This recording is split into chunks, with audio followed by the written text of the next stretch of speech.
adalah tak istiadah. Pasal refer pada bulan sebelumnya, dia adalah haid, bukan istiadah. Tak cermat itu. Jadi maksudnya kalau telah 10, hari ke-11 masih tak boleh semayang pasal ada darah. Dia akan kembali pada hukum dan kaedah asal haid. Ada darah, tak boleh semayang. Tak ada darah, semayang. Kembali pada hukum asal. Pasal cermat ni hanya kes bulan lepas istiadah, bulan ni baru cermat. Pasal bila istiadah bulan lepas, keberangkalian istiadah bulan ni adalah besar. Jadi selepas tu tak ada istiadah dah. Dia kembali pada hukum asal balik. Ada darah, tak ibadat. Tak ada darah, ibadat. Itu memang benda besar, kena faham tu. Ya.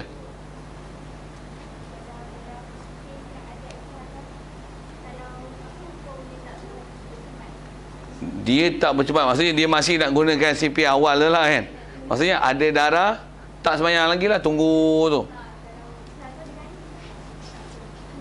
Kalau ikut kaedah sebut ulama' tak boleh dari segi hukum haram. Pasal ini formulasi yang telah dibuat berdasarkan kawaid kita mazhab Syafi'i. Pasal kita bila sebut kawaid fiqh, dia berdasarkan ijtihad ulama' mazhab kan. Dia ada pendetailan dalam mazhab. Jadi kalau kaedah kita dalam mazhab Syafi'i, maksudnya kalau orang perempuan ni katalah bulan lepas istihadah, sepatutnya atau ada istihadah tu bulan ni katalah lepas 6 tu dia kena semayang, mandi semayang. Dia tak nak, kata dia ada darah lagi nak semayang macam ni. Dia tak nak bercermat di situ. Dia tak nak bercermat, dari segi hukum salah. Pasal itu bukan kaedah penyelesaian dia. Katalah in case dia tak jadi, tengok memang berhenti ataupun katalah memang istihadah. Memang istihadah, kan dia kena kodok banyak hari tu. Jadi tak ada pasal, cik pasal banyak-banyak. Kan dah jadi susah. Itu macam mana buat atas soalan asal, kalau dia tak nak bercermat itu macam mana? Dari segi hukum adalah haram dan berdosa. Pasal ini mengikut kawaid Syafi'i adalah wajib bercermat, wajib ihtiyat. Itu kan. Ya.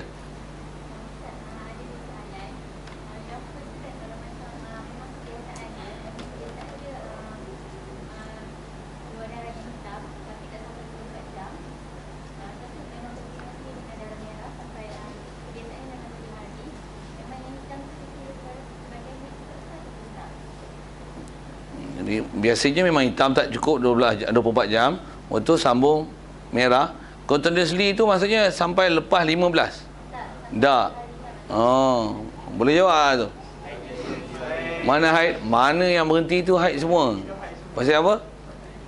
Dia tak lebih, tak over daripada 15. Yang tu yang kena rangkap sama kena banyak dia tu kan.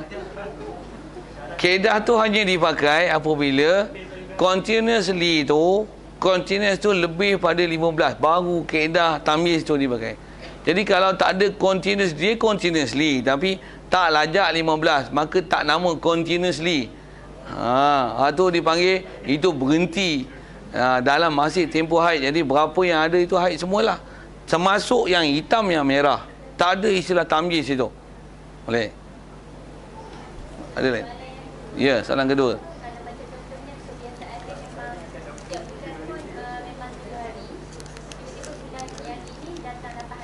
Okey. Hak tu refer balik pada soalan yang mula-mula kita soal tu. Yang saya kata ada soalan maut tu. Ada soalan satu. Adat 6 hari, darah merah 10 hari. Maksudnya selalu 6. Bulan ni tengok 10. Mana haid? 10. Jadi taklah lepas 6 mandi ibadat. Pasal apa? Dah lajak ni selalu 6 je. No. Ada darah, tak ibadat. Tak ada darah, ibadat. Itu kaedah asal. Okey, boleh. Ada lain? Baik, kalau tak ada, sikit lagi. Rasa saya badat isyadat tu saya nak teruskan.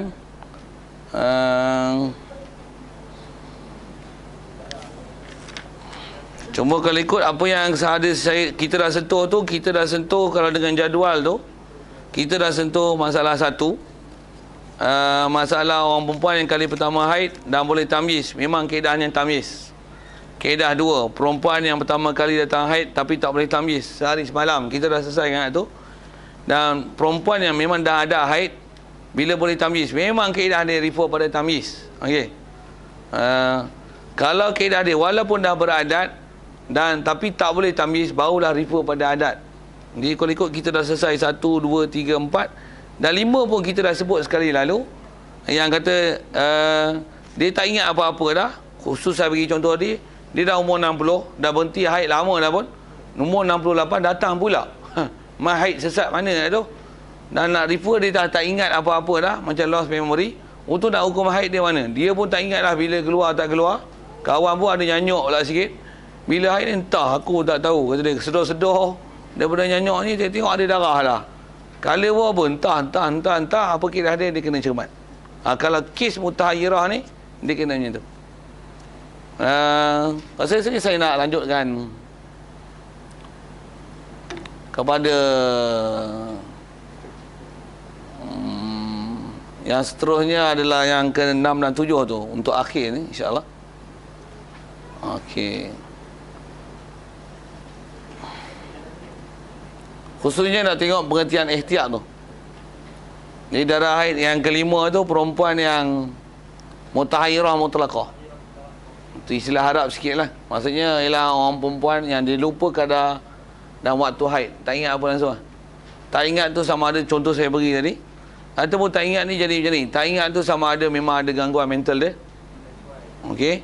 Ataupun tak ingat tu sama ada orang perempuan ni dia memang ni baru dapat hidayat nak sembahyang. Dulu pun tak pernah peduli haid tak haid apa, hantam semacam je. Kelin pun peduli juga haid tak haid, dia pun tak peduli haid tak haid.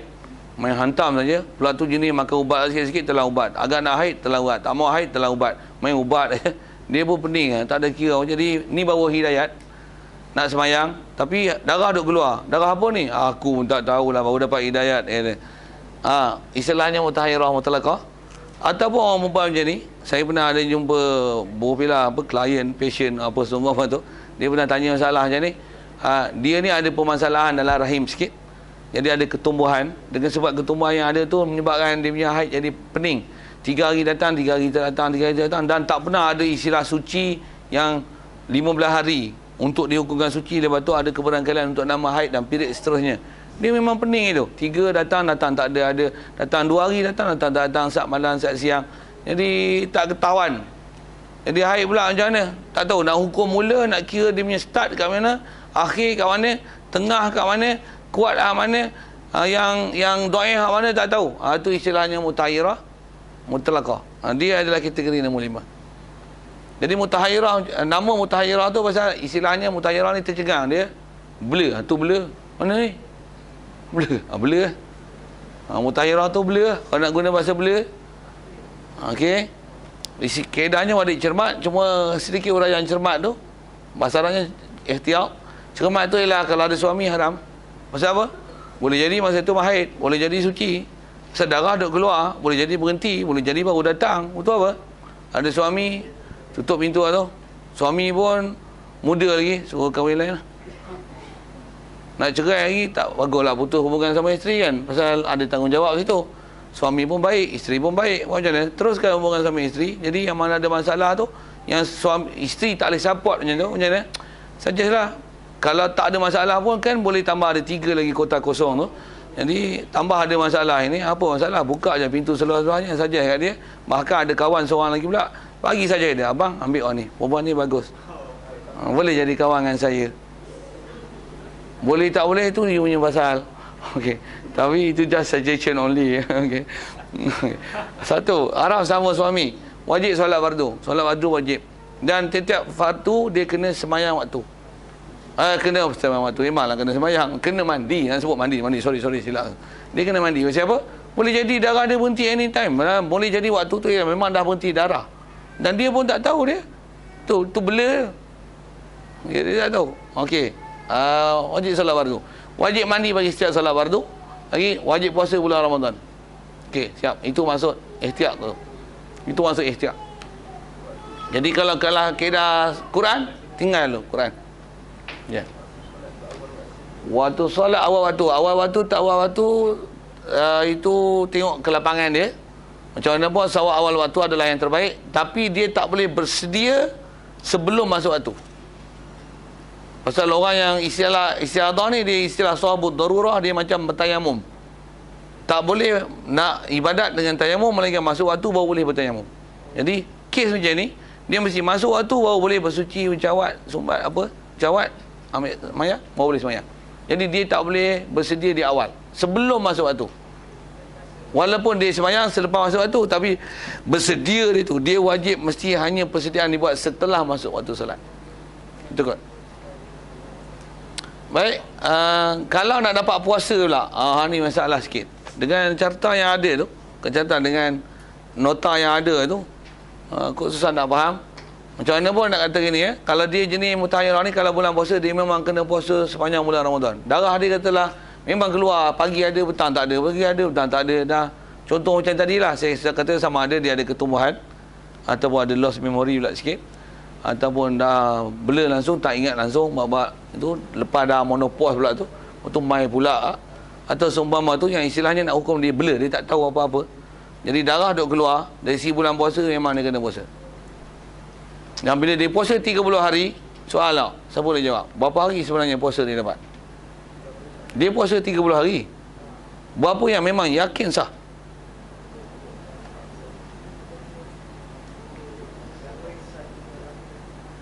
Yakin sah? Katalah puasa 30 hari bulan Ramadan tu, dia memang puasa dia tiap hari.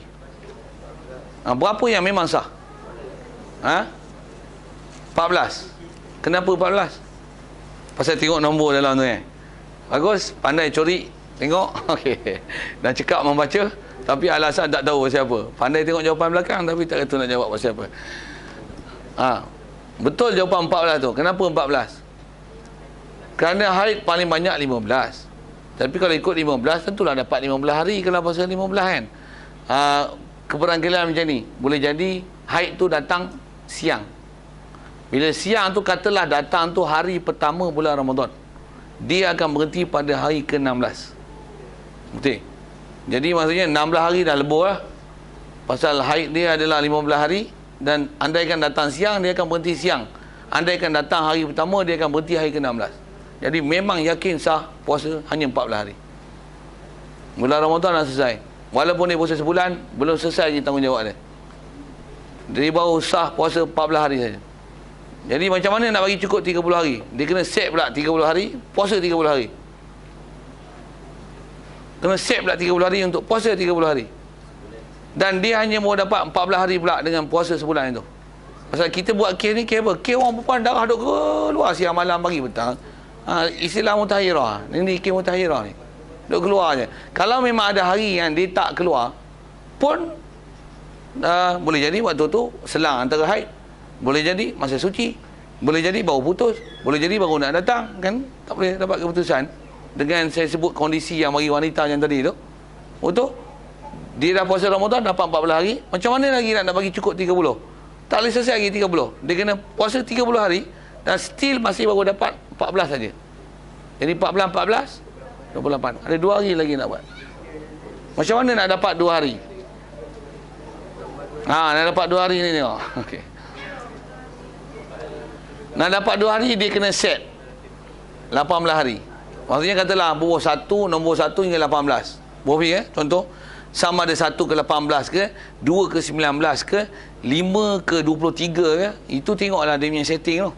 Tapi dia kena set dalam tempoh dia punya skop 18. Dan dia kena puasa 3 hari di awal dan 3 hari di akhir untuk mendapatkan tempoh 2 hari.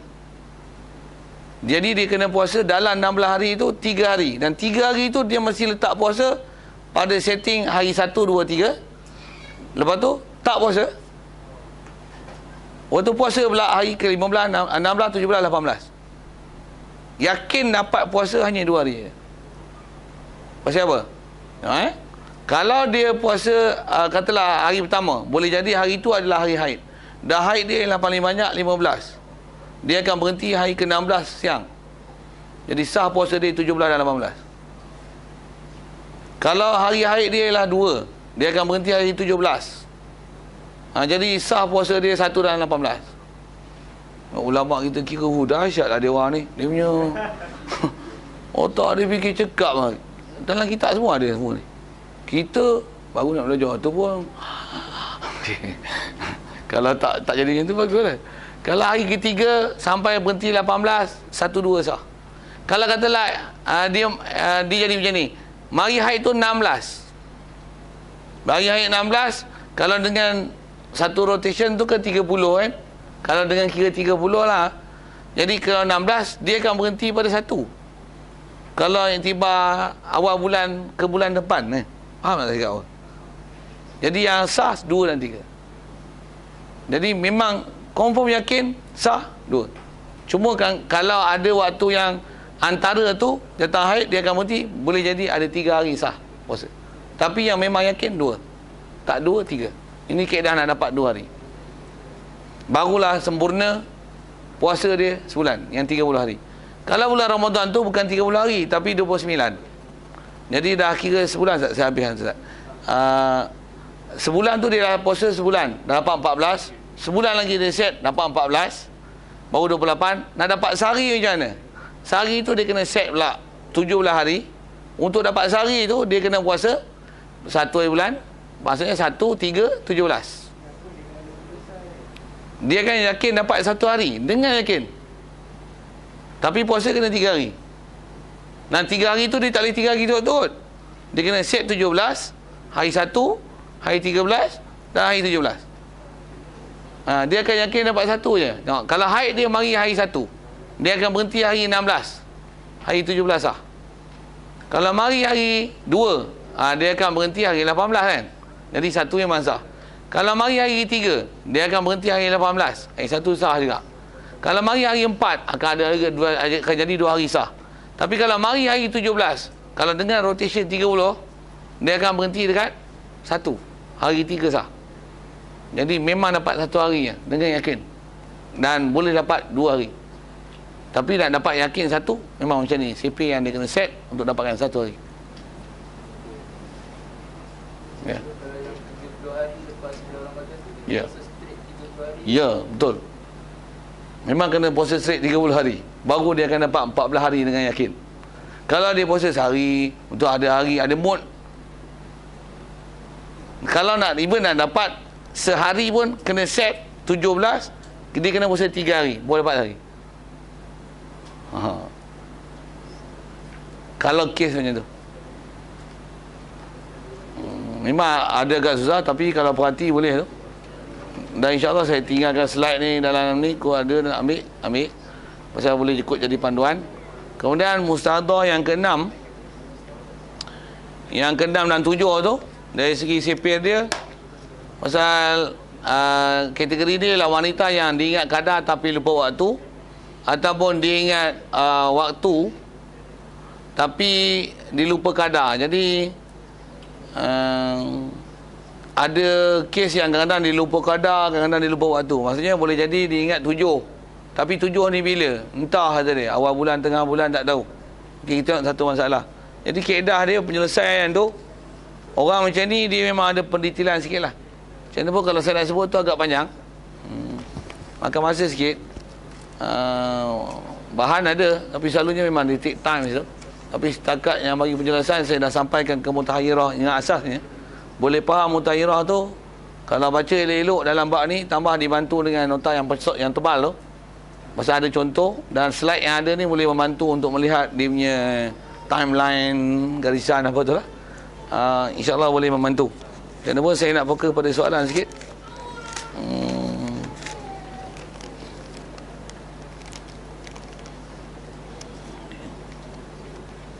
Macam mana pun tanya dulu soalan sekitar tentang yang terdekatnya mutakhirah. Ada. Mungkin bab puasa tu kalau agak-agak tak praktikal, pula tu tak apa berkenaan.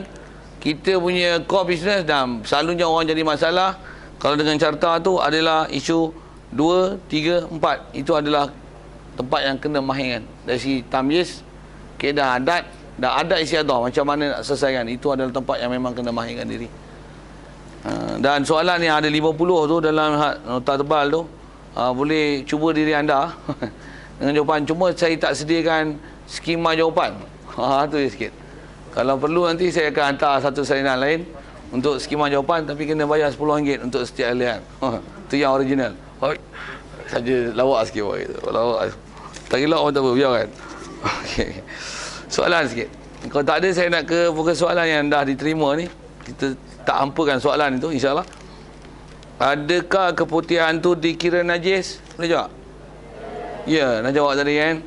Macam mana nak tahu najis tak najis? Apa-apa keluar daripada dua jalan yang membentuk cecair dan berpejal, dia adalah najis.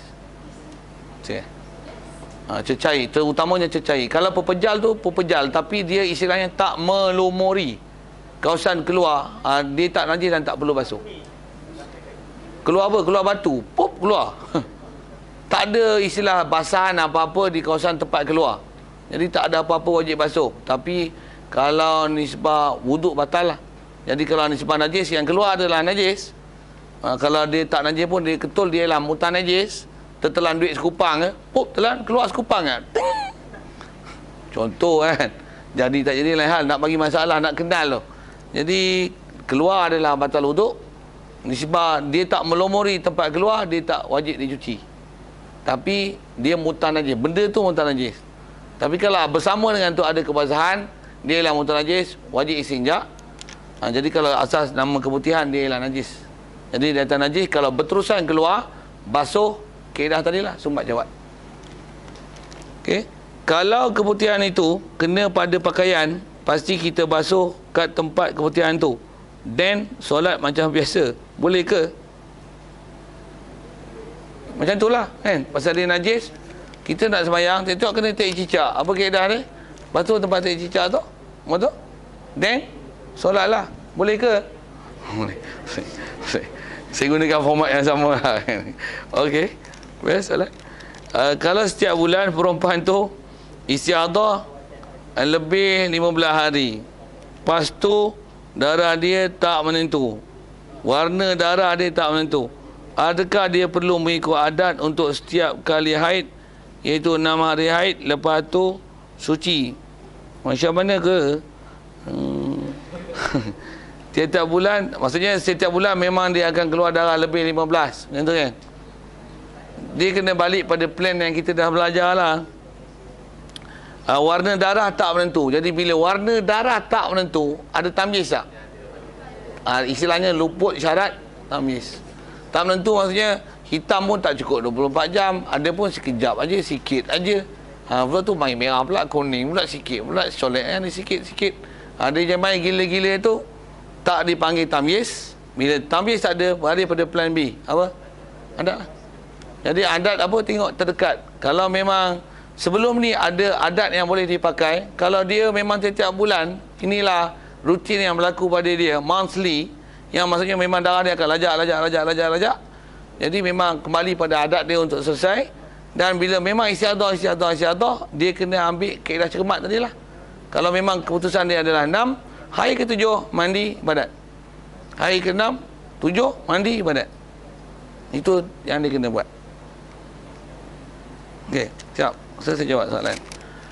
Bagaimana dengan solat-solat dan puasa yang secara tak sengaja ditinggalkan? Jawab dulu. Puasa dulu saja, syok-syok tinggal buat kan. Ataupun masa dulu ada haid, lepas tu nak qada pun duk sibuk sekolah lah, apa duk asrama lah, duk asmara lah. Asmara lah. Duk asmara. Dia tak puasa, waktu langkah tahun duk tak qada, berlambat-lambat, bertambun-tambun. Soal, macam mana? Wajib qada. Wajib. Waktu langkah tahun, kaedahnya qada kena qada.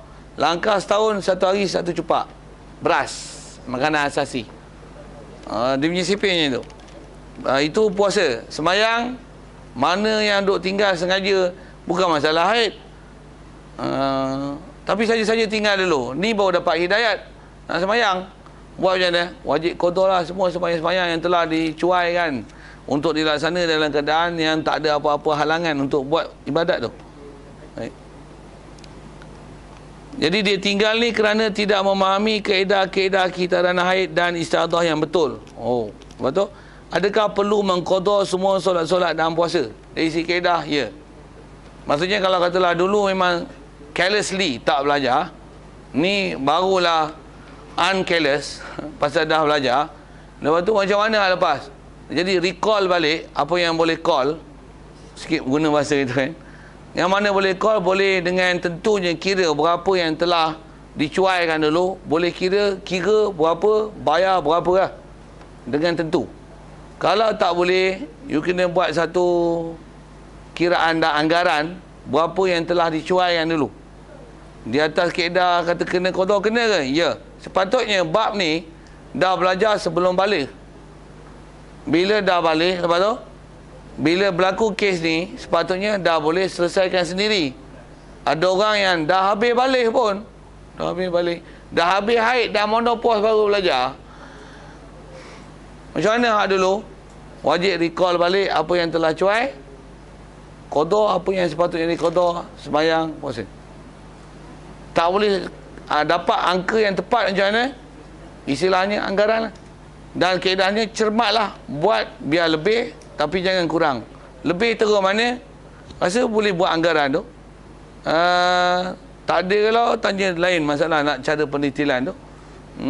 Macam mana pun mesti keadaan nak anggar ni cermatlah. Katalah kita ada hutang 1,000, 2,000, suruh 1,000, 2,000. Berapa nak bayar? Cermat 2. Nak bagus 2,500. Pasal apa? Memang surely kita dah selesaikan hutang. Tapi kalau 1,000, 10,000, kita bayar 1,000, entah-entah ada 1,000 lagi tak bayar, kan selesai. Apa masalah tu? Pula tu masalah bukan kat dunia weh, ke akhirat. Jadi memang kita dia kena buat satu bajet yang lebih besar untuk buat anggaran berapa yang telah tercuai dulu. Itu kaedah fiqh asal. Pasal sikit dalam masalah tercuai dan kena qada tu, kaedah atas sebut ulama yang jumhurnya, kalau sembahyang yang ditinggal dengan cuai dengan sembahyang yang tinggal dengan tak sengaja, mana lebih berat? Yang cuai lah. Okey, jawapan tu bagus dan betul. Jaga sikit, saya nak sebut ni pasal ada pahaman-pahaman yang saya gunakan bahasa ustaz kontemporari tu. Dah ada bahasa nak buat fatwa lah, tapi fatwa daripada doktor-doktor yang juga kontemporari. Tapi kepala otak makan kari banyak, dia tak dapat faham elok-elok dalam kaedah syariat. Dia kata apa? Sembahyang yang kena qada ni kalau lupa, kalau tidur kena qada. Kalau saja-saja tinggal tak payah, taubat je, Allah Taala terimalah taubat kita. Okey tak macam tu? Dah gelak tu okey. Ada pula macam tu tak? Yang tertidur pun kena qada padahal bukan sengaja tinggal. Yang sengaja tinggal macam mana? Lagilah kena qada. Okey, best. Cara berfikir yang betul lah. Tapi ada orang yang berfikir cara tak betul lah. Dia kata yang kena qada ni yang tertinggal aja. Yang saja tinggal tak payah. Dia kata pasal tak ada nas. Yang suruh qada kerana sengaja tinggal. Kalau ikut kaedah fiqh yang sebut ulama, dia tak ada nas sekalipun. Dia ada kaedah pasal kita nak rujuk hukum ni antaranya Quran, hadis, ijma', qiyas. Qiyas maksudnya satu metodologi berfikir. Kalau benda yang tak sengaja pun kena qada, tak sengaja ditinggal, dengan tertidur pun kena qada, yang disengajakan tinggal tentulah lagilah kena qada. Kan boleh kan terima rasional berfikir itu. Itu yang saya sebut, memang jumhur ulama sebut kena qada. Sikit lagi di atas kerasionalan berfikir itu. Dalam Quran ada tak sebut boleh tak terajang mak bapak kita? Boleh tak? Terajang. Boleh tak? Pukul mak bapak boleh tak? Dengar? Tak ada ayat Quran yang larang pukul dan terajang mak bapak. Memang tak ada. Cuma ada ayat Quran kata wala taqul lahuma uffin wala tanharhuma wa qul lahuma qawlan karima. Don't ever you say uffin. Uffin tu kalau in English, I'm very bored, mother. Saya boring lah mak, leceh lah. Mak ni tu suruh saya je. Suruhlah orang lain pula. Berdosa tu Kalau hak tu pun dah berdosa, sepak macam mana? Lagi lah. Walaupun tak ada nas Al-Quran ataupun hadis. Itu adalah kaedah berfikir yang disebut dalam Quran. Boleh? Kalau sikit sebut ini, saya berfikir cukup tu. Orang cerdik bagi satu misal lah pandai kan. Jadi dari sisi kaedah kena buat anggaran lah macam mana untuk mengqada apa yang telah yang lalu dan recall balik. Bagaimana kalau kita tak tahu waktu solat dan puasa yang ditinggalkan sebelum ini Banyak-banyaklah menyesal, taubat, mengaji dah ni bagus, dah faham, lain kali jangan buat lain. Ada keturunan esok, ajar dia sebelum dia balik. Boleh? Dah ada kawan, pastikan jangan macam mana kita dah cuai, mereka pun tercuai macam mana kita telah cuai dulu. Jangan ulangi kesalahan yang sama pada generasi yang akan datang. Boleh? Rasulullah pernah isyarat, dia kata dia la yuldagul mu'min min juhrin wahid maratain. Setiap orang yang beriman, kalau dia beriman betul, takwa dengan Allah Ta'ala, dia tak akan kena sengat daripada lubang yang sama 2 kali. Okey, siap. Habis aku. Okey, rasanya dengan apa ada tu, dah jawab soalan. Cuma ada bahagian akhir tu juga tak ada juga. Okey? Ya. Ya. Wada asrama.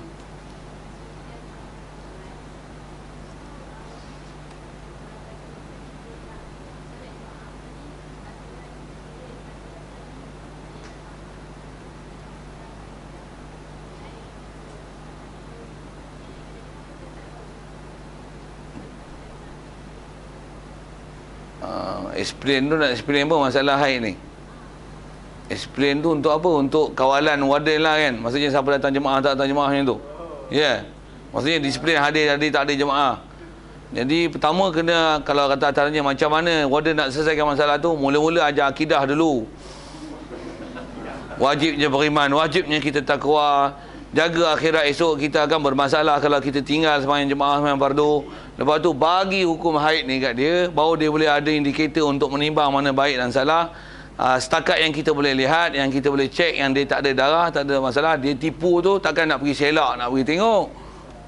Bukan itu kan, kasar saya sebut tu kan. Memang maksudnya dah dia kata kita pakai lah cakap dia nak tipu ngelat, jawab je lah akhirat esok. Yang kaedah penyelesaian besar dia macam mana? Ajar akidah tu. Satu kalau waktu nak bila ajar akidah, bila bukan sekolah agama ustaz. Jadi orientatekanlah mereka dengan agama. Ni orientate, joget-joget, menari-menari, cuba berpusing 10 kali, lepas tu cuba bawa telur dalam sudu. Apa orientasi macam tu? Betul-betul saya cakap. Boleh komen macam tu kan? Jadi orientatekan dengan Islam. Tanya dia, rukun Islam apa-apa, rukun iman apa, akhirat apa. Latihan dengan latihan akidah, latihan ilmu fiqh dan pengetahuan macam ni. Orientatekan. Seminggu bahid je. Bagi soal jawab satu. Sampai dia pandai. Okey, itu kalau contoh bahid. Jadi orientatekan dengan bab akidah. Yang ni akidah. Syiah ni sesat, Wahabi sesat. Ini apa lagi? Pluralisme. Ni anamisme. Tu. Yang ni sekularisme. Ini apa? Nasionalisme. Apa isma.